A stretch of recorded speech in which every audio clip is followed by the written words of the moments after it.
Welcome to CMC, Mr. Mario Lubekin. I hope I have it pronounced right, the Assistant Director General of the Food and Agriculture Organization. We're going to be talking this afternoon basically on the annual flagship report that has been prepared by the FAO and other UN agencies. Could you just give us an insight into what the report entails? Yes, first of all, thanks, Peter, for this interview. I think that the most important point is the fact that nothing changed and we continue to have a really high level of people with hunger in the world. Now we are talking about 730 million that are not so different than what's happened last year and 2 years ago and 3 years ago. So the trend continues to be very negative. We go around 8% of the population in the world with hunger, and this is a huge number.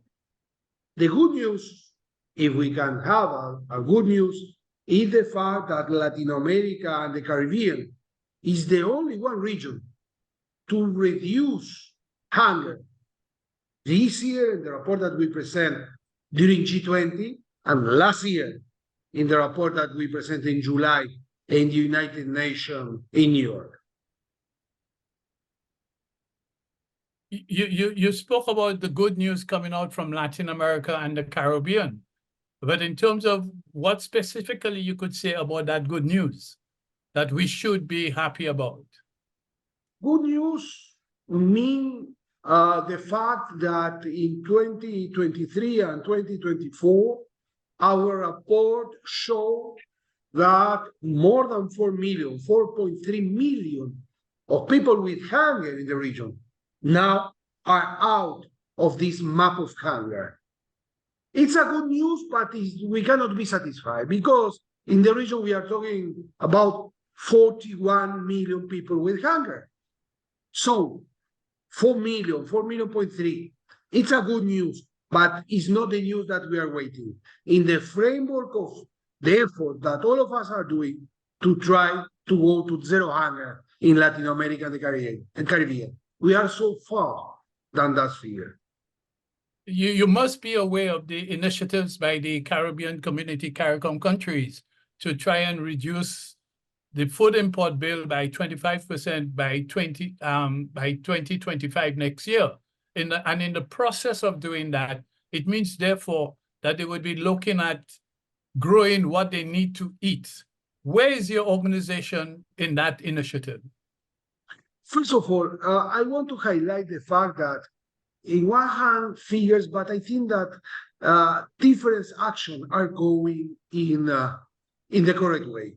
You know, you highlight something very important, that is a strategy in the Caribbean about 20% in 2025, in which we are working, we are talking with many countries in the region to try to facilitate process, to try to substitute import from outside to produce here in the region. In that sense, you know that there are no only one plan. We talked with the government of Guyana. We are talking now, Trinidad, with the government of Trinidad. 2 days ago, I was in meeting with the government of Suriname, but before that, I met the government of Bahamas. I met all the prime ministers of CARICOM 2 years ago. So we are working very close with Barbados, with Grenada, logically with Jamaica. The point is, this proposal to reduce imports, food imports, it's a big challenge in which there are no one solution. There are many solutions. I will put an example. One of the key projects that we are developing all over the world, called hand in hand. Hand in hand is the idea to, with all the satellite system, to try to understand better the production capacity in each country of the world, in which it's better to invest, it's better to understand what can be. In this big project called Hand in Hand, in which I think that now there are more than 80 countries all over the world. We met all these Caribbean and other Caribbean countries, and we agreed to prepare a big project about irrigation, because most of the country in this region understand that irrigation is one of the key issues to try to prepare the condition in this region to increase or to develop the capacity of producing food. This big project that is very strong, we will present during the World Food Week that we are preparing in Rome, where is our headquarters, in October from 14 till 19, in which will come different investors, banks, donors. And I hope that that will be a very important moment to start a process in which we can have together with the governments of the Caribbean concrete tools to go in some points that are clever, that is managing water in the framework of increased capacity. But at the same time, to be very frankly, Peter, we started to discuss with some governments, especially in South America, in which there are some production, food production, to try to understand how they can support technically key investment, private and public, here in the Caribbean. Because we don't need to wait only from Europe, from China, that's important. But we need to understand what we can do in the same region to try to develop better capacity together. The SOFI report showed one good news, what I explained before, but one dangerous news. Because if you deep in the results of this SOFI report, show that this region, in fact, there are 3 regions in the same region. What I mean with that? I mean that South America, with the figures that we could check, are growing and they are in a better situation. Not a lot. They need to run more quickly, to rise and to reduce hunger in the region. We have Central America, in which climate change is a very, very big problem, like in the Caribbean, in which they invested a lot, but they couldn't reduce the number of people with hunger. They didn't increase, but they couldn't reduce, like in South America. And we are the Caribbean, which there were many problems, like in other regions, but we can say climate change, we can think in Haiti and many other aspects, in which the trend continued to increase hunger in this sub-region. So we cannot think, really, frankly, in Latin America and the Caribbean, if we have these 3 realities. And that is what I discussed with some governments in South America. South America needs to support better to the Caribbean and to Central America, because we need to have a better balance when we are fighting against hunger and malnutrition, Peter, because I think that we need to connect both. We need to eat, but we need to eat well. And there are new trends in which it's not enough the fact that there are people that don't eat, but there are a lot of people in obesity that risk in the same way, like people that don't eat. And that is increasing dramatically in the region. If I'm talking about fear, now we pass in the last year, between 2023 and 2024, from 25% of the population in the region with obesity to 28% of obesity this year in the region, I say.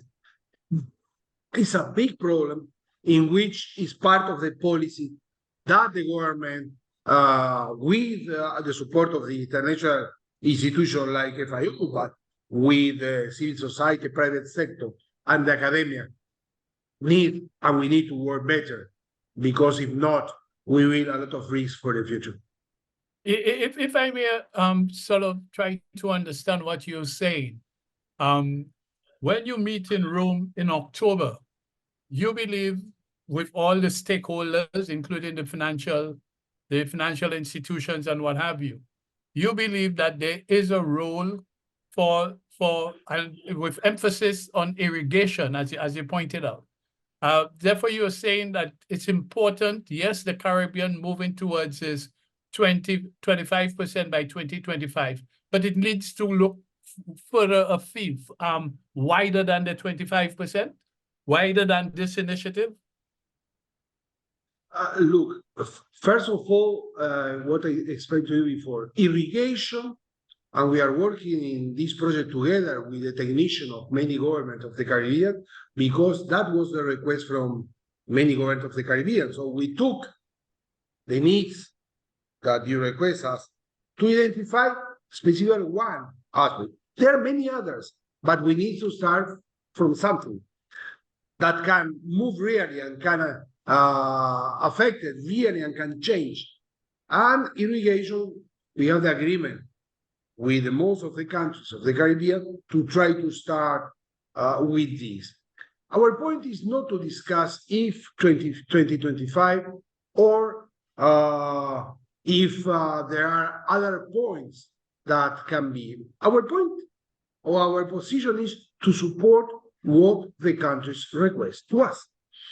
6 months ago, we organized our last regional conference in which there were many ministers, many technicians of all Latin America and the Caribbean, but the meeting was in Guyana. And we met in this period different time with the president of Guyana. That is, if I'm not wrong, one of the key focal points about food security for the Caribbean in the framework of CARICOM. And from him, President Ali, from the high-level leaders of CARICOM, and from many other ministers of agriculture, Jamaica, Grenada, Suriname, here Trinidad, and I can continue, Barbados, I can continue. I think that during the last 2 years, we increased a lot our relationship, our rapport, the rapport of our technician.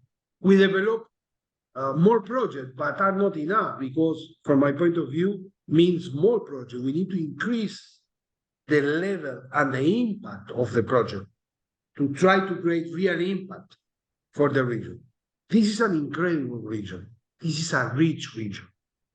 And I think that all the region, Latin America especially, need to support better the Caribbean because we have the possibility in this region to have a concrete, successful example that is possible to change the realities.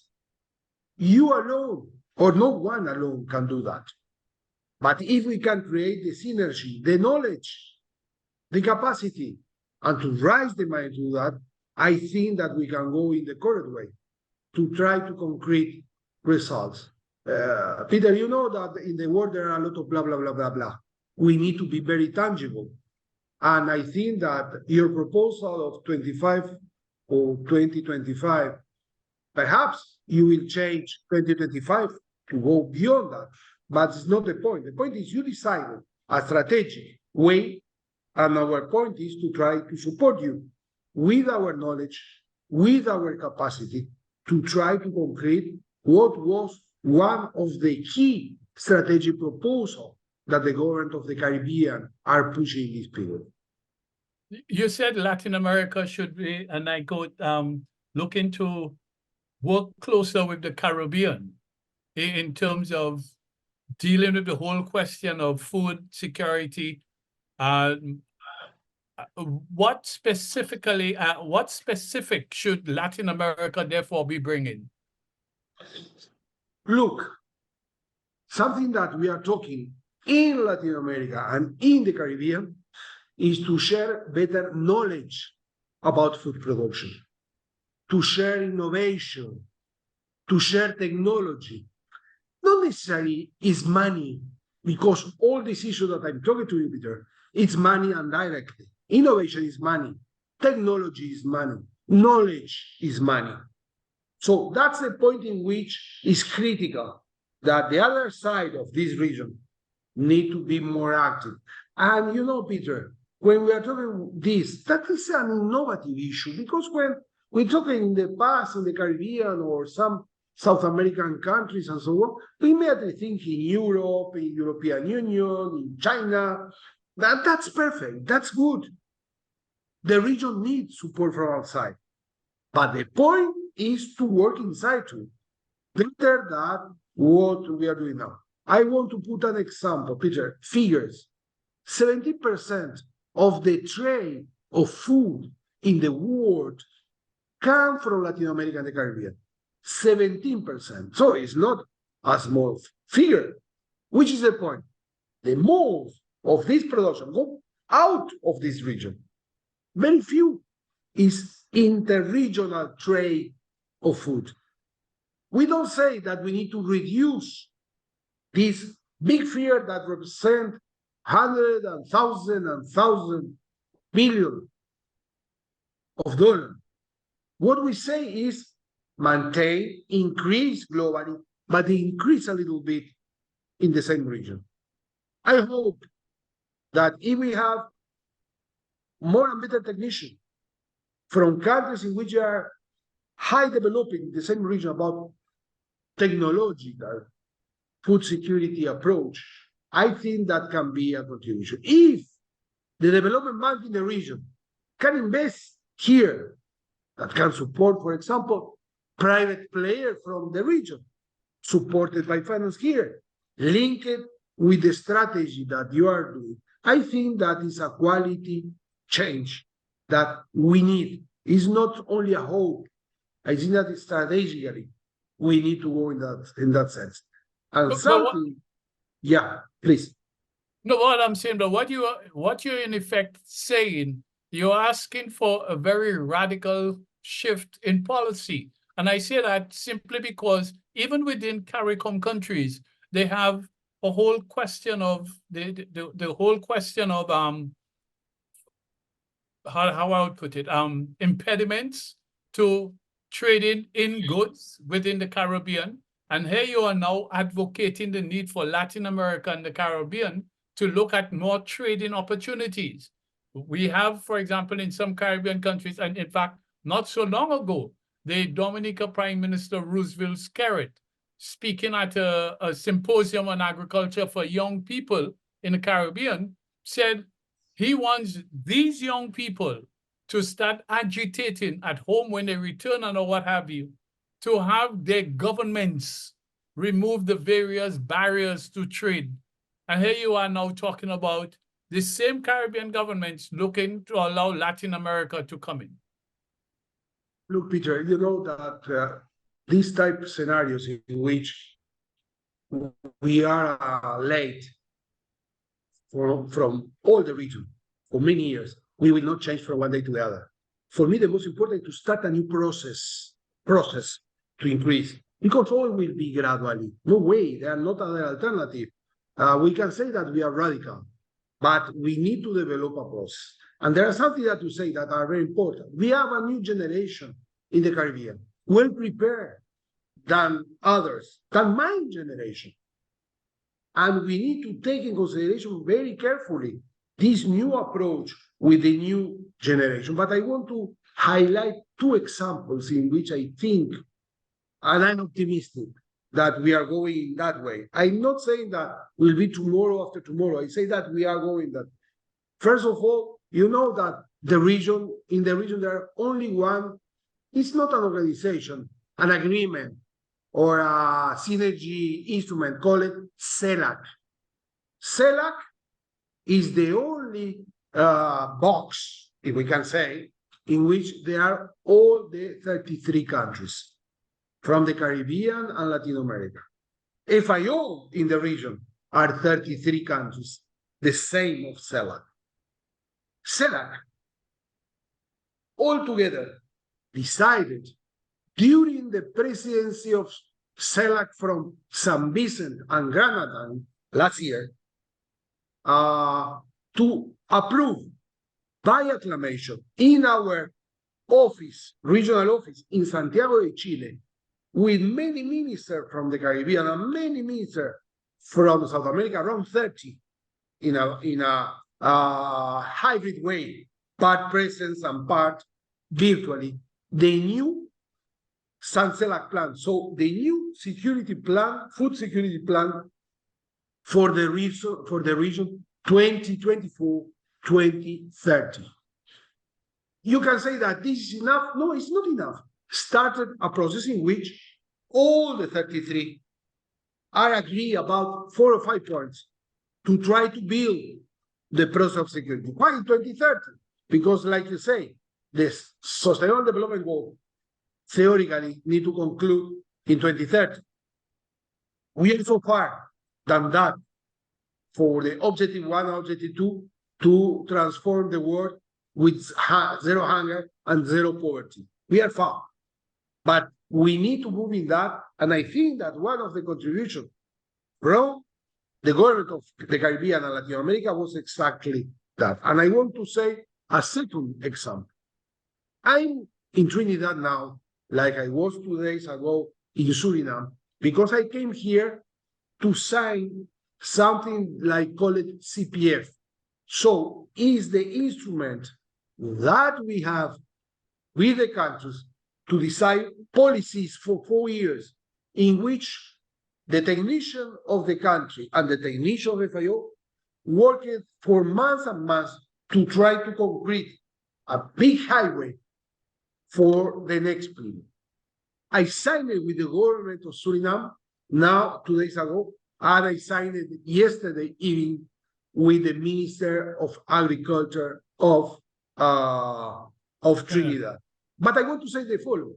In the last 2 years in the Caribbean, we signed this agreement. So 4 years agreement. So middle and long-term policy, because one of the problems that we have always, Peter, we run all the time for emergencies. And emergencies will not resolve the problem. We need to manage emergencies. Emergencies in poverty, emergencies in climate change, but at the same time, we need to think beyond the emergencies to create resilience. In these 2 years, I signed 8 agreements in the region, in the Caribbean, only the Caribbean. Barbados, okay. I put Belize because we can say in one way that they are a special relationship with the Caribbean. Dominica, Jamaica, St. Lucia, St. Vincent, Trinidad, and Suriname. And if we are one Spanish country that is part of the Caribbean, Dominican Republic, so we are talking about 9 countries in which together we discuss policy that go beyond what is happening today. And I highlight the agreement with CELAC, this agreement, 25 for 25. So this type of issue are building the new strategy in which we need to transform these in facts. Or we are in the process to transform, but we need to transform these ideas in fact. And you're saying that the response from the Caribbean has been enthusiastic? I think that the Caribbean countries and the South American countries that we talk about this, I think that they are open. I don't want to use the concept of enthusiastic, because I think that there are a lot of frustration and there are a lot of worries about that. But for me, one of the key points is when we are talking, like we talk, you and me, about this issue. This is the same spirit that I feel when I'm talking with Prime Minister, with Minister. So all of us are finding ways and concrete solutions. And we think that this is part, not the problem, the solution. So I think that they are an open mind to try to go in that. If this open mind could transform in optimistic issue, okay, it depends on the results in which the government can show and can understand that is the correct way to try to concrete and to reducing hunger and malnutrition in the region.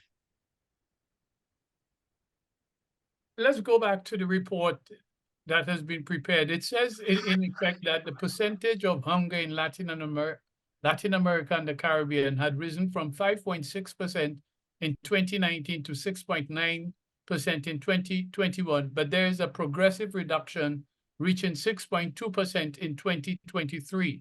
We're now in 2024. What is the prediction? What are we right on track now? Are we on a better road going forward, or are we still seeing some of the same impediments that you've just spoken about? Peter, we passed, like you say, exactly in the figures. We passed in first of all, the report that we present this year showed 2023, because we cannot present a report about what's happening in 2024. So the report that we present during G20 in Rio de Janeiro was the situation in 2023. And the report that we presented in New York in July 2023 was about 2022. In 2022, the scenario of hunger was 6.9.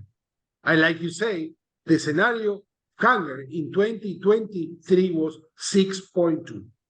But the scenario of hunger in 2021 was more than 7.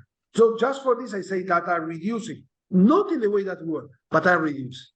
What can happen in 2024? It's not easy to understand, because we know this in 2025. But, you know, the fact that during 2 years, there were a reduction, a global reduction, perhaps show that the public policy are going the correct way, perhaps. My point is a hoping to try to push more and better, and to deep more and better about the combination between public policies, action of the international organization like FIO, better awareness for the private sector, better, how can I say, active presence, realistically from civil society, and the knowledge from the academia that need to play better in all this framework. I think that hope that if we continue in this, we can have positive news too in 2025. And I want to say the following.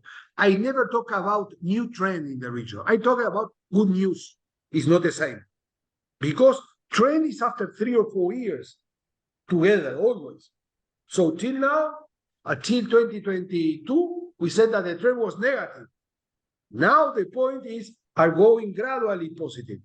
If next year will continue in this way, now we can say that the trend in the region is to reduce hunger. Which is the point?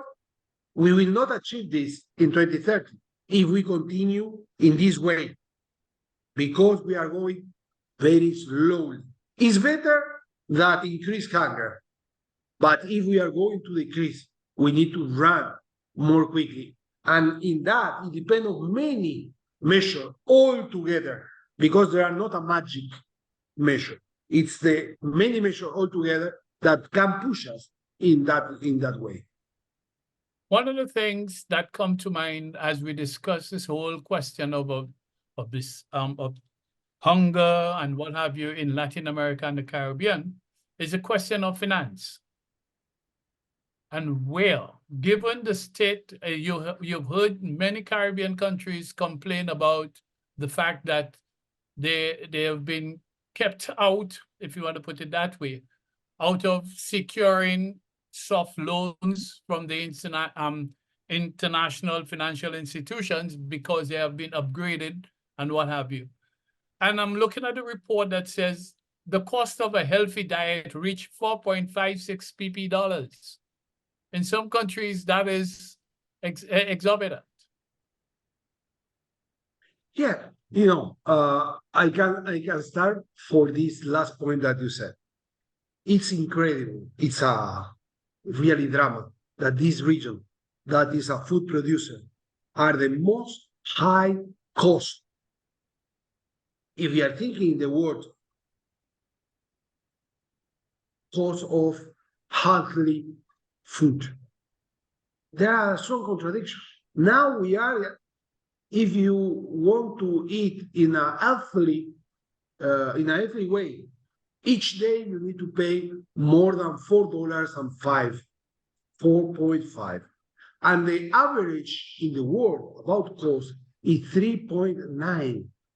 So we are the most expensive this region that produce all the food. We are more expensive than Africa, Peter. We are more expensive than Africa. It's true that I'm talking about an average. Obviously, that height push us up when we are talking about average. Obviously, that the figures, if we push up IT, but IT is part of the region, can reduce. But anyway, the data is that. So one of the points that we need to understand is we need to reduce that. But I want to say the following. Like I said to you about obesity, the contradiction between hunger and obesity, like it's part of the same, is part of the same package. I think that in part it's the reason of all of that.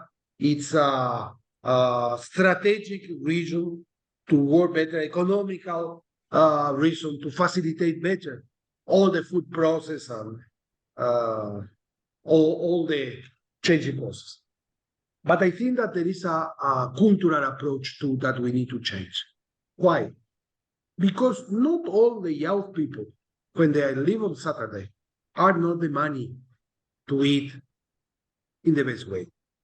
The point is they eat in a very traditional way in which many food are not the best food. So there are a fact too that is not only a problem of money. Just for this, when we are talking about food security and nutrition, we are thinking production in the agricultural sector, obviously. We are talking about manage well water, manage well feed. So we are talking about environmental issues.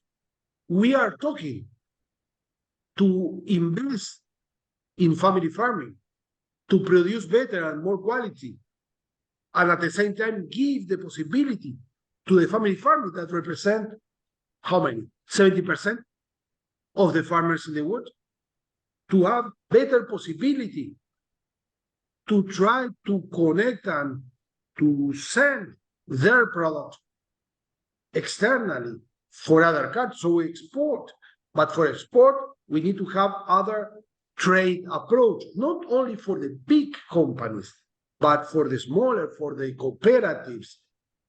We need to be more clear in the education part, in which consumption need to be different with a better awareness for our population to try to reduce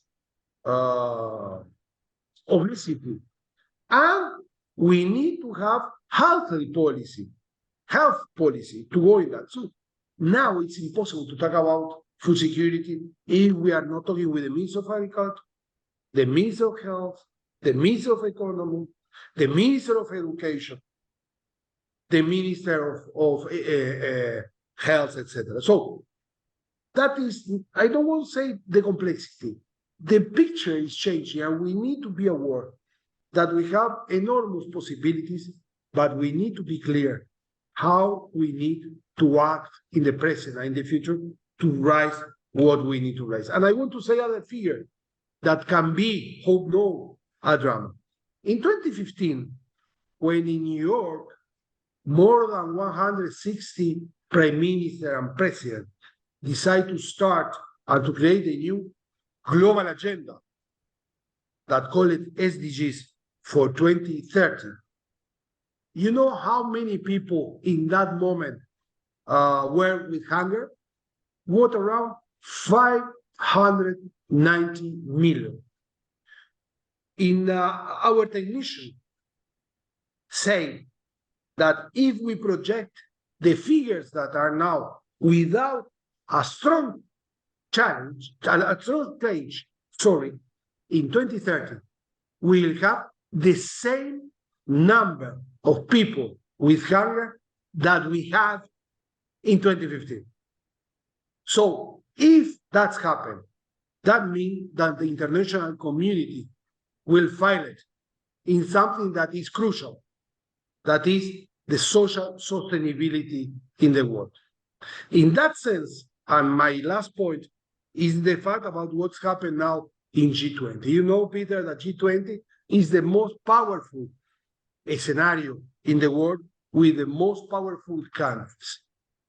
We launched the last SOFI there because we were invited for the first time, second time, for G20, because the chair of G20, so Brazil, President Lula, proposed internally in G20 and was accepted and was formally launched in July, something that called Alliance Against Hunger and Poverty.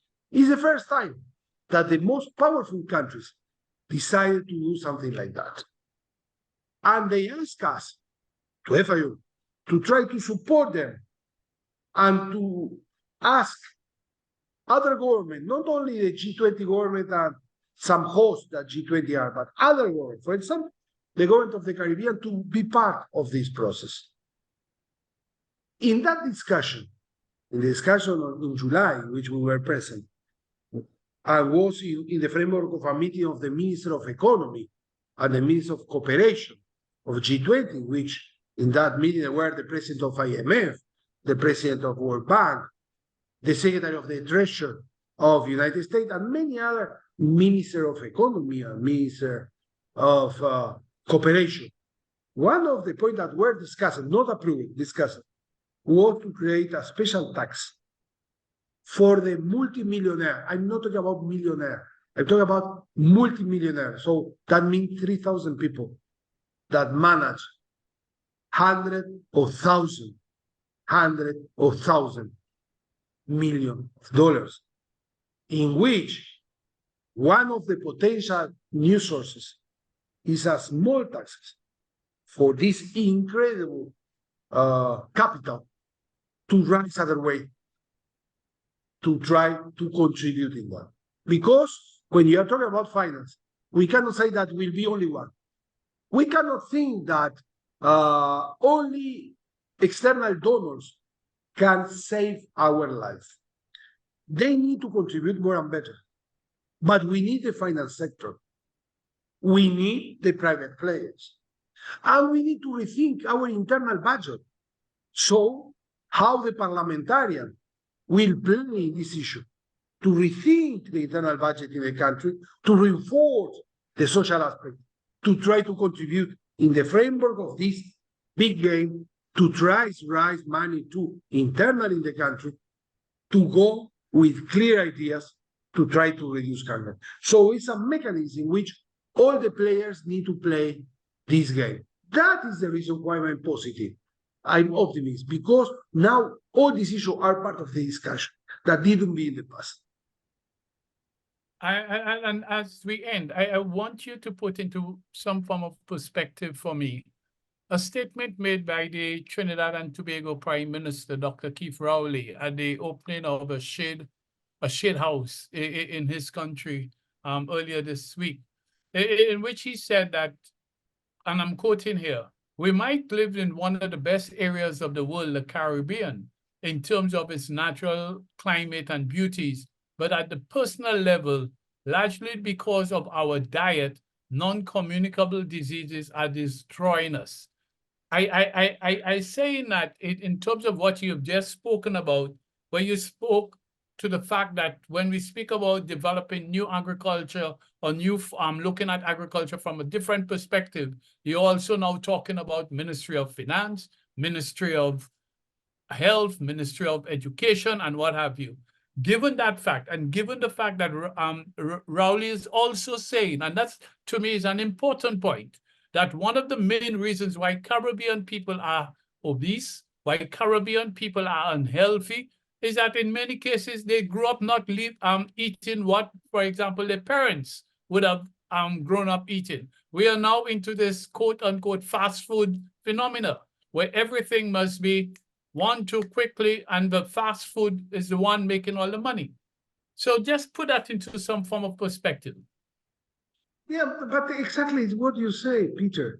You know, today, again, the Prime Minister of Trinidad in the open of the Expo, Agri-Expo here in Trinidad, he talked exactly in the same way.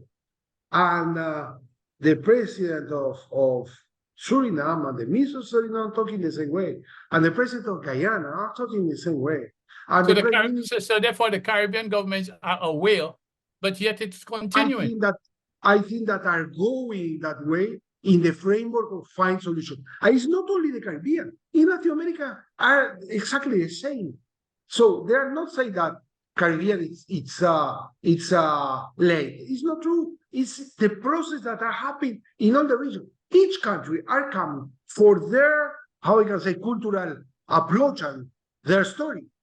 But this is the point, Peter, in which I feel that we are going the correct way. First of all, we are talking very frankly about this issue that we never talked in the past about this issue. It's true that food security is one of the clever issues, like climate change. But we are talking, we are finding solution. We mean all the actors. Till you, like a communicator, we are talking about this.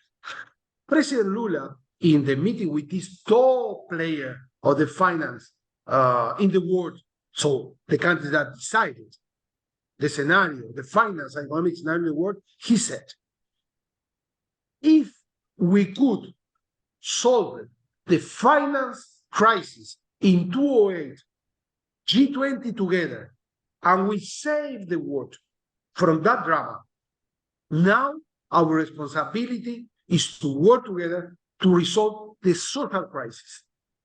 It's our responsibility to do that, and we are the tools to do that. So when you are talking about CELAC, G20, the position of the president in person are managing the fight against hunger in many countries. Not only the Minister of Agriculture, the Minister of Economy, that in the past, this type of issues were so far, and now it's part of their policy. So that we are going in a process in which, I repeat, I hope that we are walking in the correct way. The point is, we cannot walk, we need to run. And that is the point that we need to resolve more and better. Mr. Mario Lupikin, the Assistant Director of the FAO, thank you very much for your insight into our discussions. Thanks a lot, Peter. And we are here. All the best.